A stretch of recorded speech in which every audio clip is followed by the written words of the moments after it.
pedem um sinal para Jesus, até para que através destes sinais, destes portentos, destes milagres, pudessem acreditar que Jesus era de fato o Filho de Deus. Jesus era o Messias. Jesus era o enviado de Deus. E por isso pediam sinais, pediam prodígios, pediam milagres. Mas Jesus diz: nenhum sinal lhe será dado, a não ser o sinal de Jonas. Assim como Jonas foi um sinal para os ninivitas, assim também será o Filho do Homem para esta geração. Meus irmãos, o Deus verdadeiro, o Deus vivo, a quem devemos cultuar, a quem devemos adorar, a quem devemos seguir, a quem devemos cultivar a comunhão, a quem devemos depositar toda a nossa confiança, toda a nossa fé, é o Deus de Jesus Cristo. É o Deus que, sim, tem o poder de operar milagres, tem o poder de manifestar sinais, tem o poder de realizar curas, de realizar prodígios, mas ao mesmo tempo, é o Deus que revela todo o poder do seu amor, é o Deus que revela todo o poder do reino do seu reino, é o Deus que revela toda a plenitude da sua misericórdia no mistério do crucificado. Deus não poupa o seu Filho amado. Deus não poupa o seu Filho amado. Nos dá o melhor de todos os milagres. Nos dá a salvação pela morte de Jesus. Pela morte de Jesus.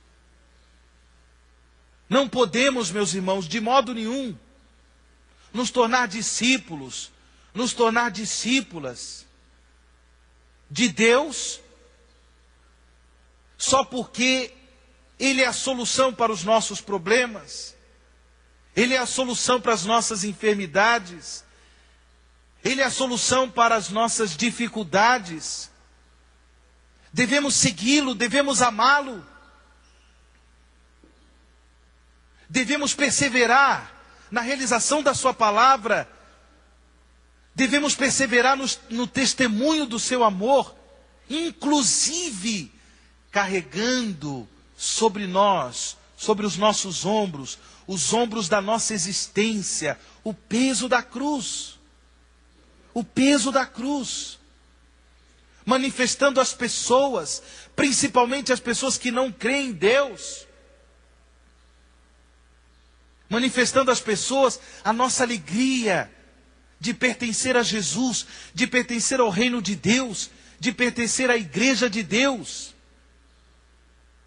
Mesmo quando nós passamos por tribulações, enfrentamos dificuldades, somos desafiados na nossa fé. Jesus não queria simplesmente que aquela geração se maravilhasse pelos sinais, pelos prodígios, pelas curas, pelos milagres que ele realizava. Jesus queria que aquela geração se tornasse uma geração santa, por meio da fé nele, na pessoa dele, por meio desta adesão à pessoa dele, à sua palavra. Meus irmãos, do contrário,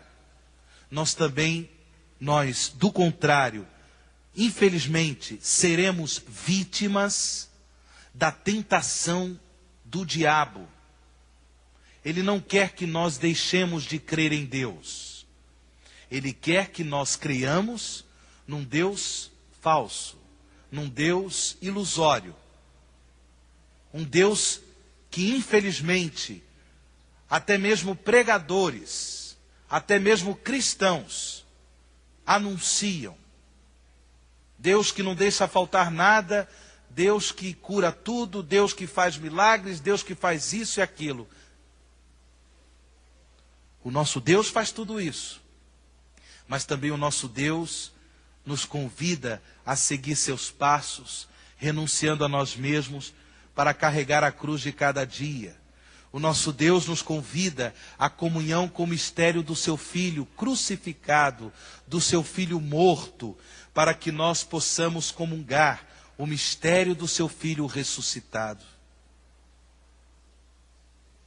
Meus irmãos e irmãs, desse Deus, o Deus de Jesus Cristo, o Deus crucificado, o Deus ressuscitado, a palavra de Deus também nos faz um apelo para sermos testemunhas. A primeira leitura, esse trecho do livro do profeta Jonas, é para nós um apelo para que também nós nos convertamos em testemunhas. Naquela cidade de Nínive, a capital da Assíria, os ninivitas precisavam de conversão. Deus envia o profeta Jonas. É interessante como a palavra de Deus diz. A cidade de Nínive necessitava de 3 dias para ser totalmente percorrida. Jonas prega, anuncia a vontade de Deus, a palavra de Deus, durante um único dia. E pela força daquele anúncio, pela comunicação daquela palavra, a palavra de Deus, toda a cidade começa a fazer penitência. Uma palavra tão forte, uma palavra tão comprometedora, que toca inclusive o coração das autoridades civis, do rei de Nínive. Também ele faz penitência. Também ele assume um comportamento de quem acolhe a palavra para se converter.